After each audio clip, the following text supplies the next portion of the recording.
Peter Keys, how are you doing today?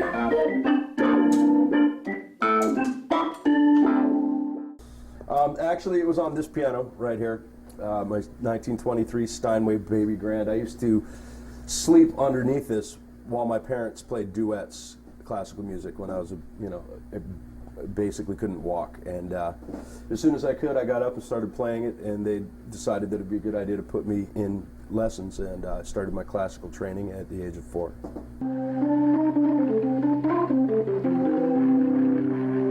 I did my first recital at, I think, at the age of 5. We did that at this place called the Dance Palace in Point Reyes Station in West Marin, Northern California, and that was pretty much where I started playing out a lot.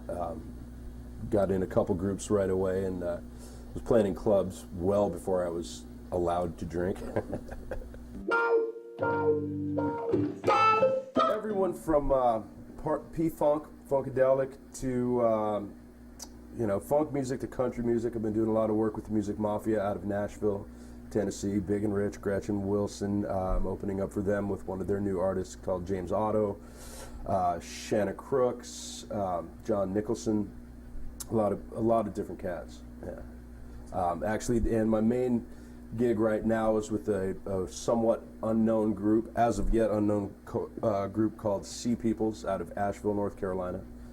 And we're about to make way with our 3rd record called Apocalypse Cow. And we will be touring, supporting that, coming up in the next few months. This here is our studio. It's called The Church. We do a lot of different stuff. We do, in order to keep the lights on, we do stuff like commercials and record garage bands and stuff like that.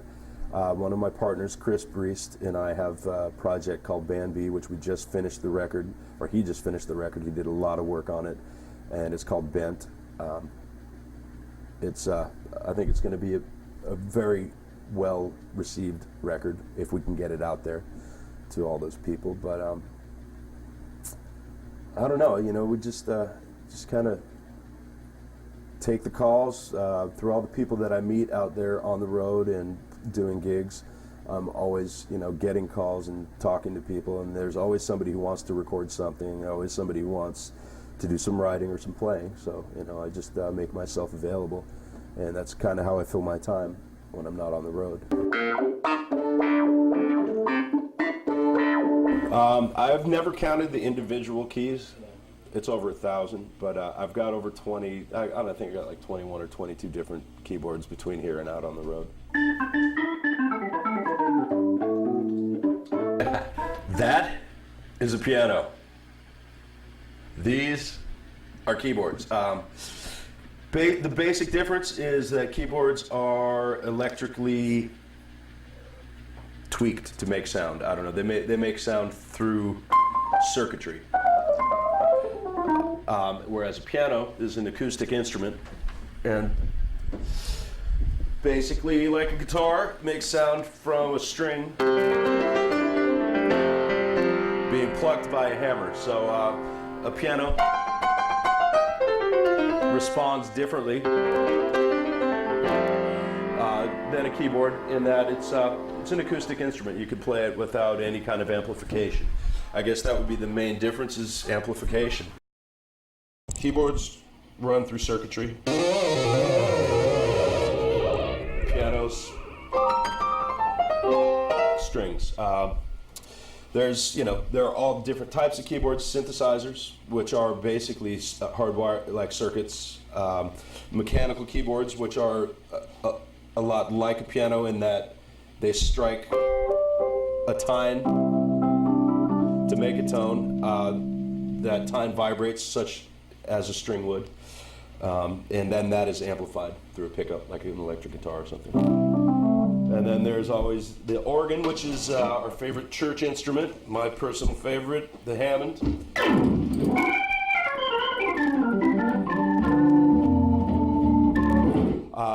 Is a tone wheel generator. Basically what it is it's a bunch of wheels that spin really fast, and they have different size notches which create different tones, different pitches. You can add different frequencies, harmonics, and stuff like that. So that's your organ. It's another mechanical type keyboard. Then we've got our clavinet, which is actually a string instrument as well. It's got a harp, and it's one of the funkiest instruments on earth.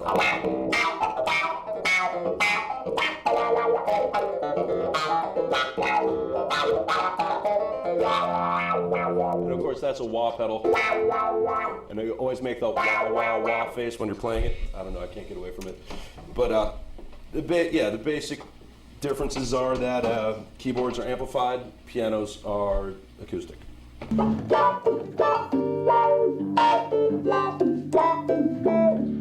Music to me now comes so naturally that I kind of don't think about it.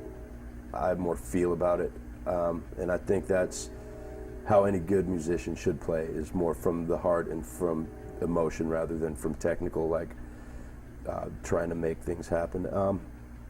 It's weird, you know, there's a certain mathematical aspect to it that I love.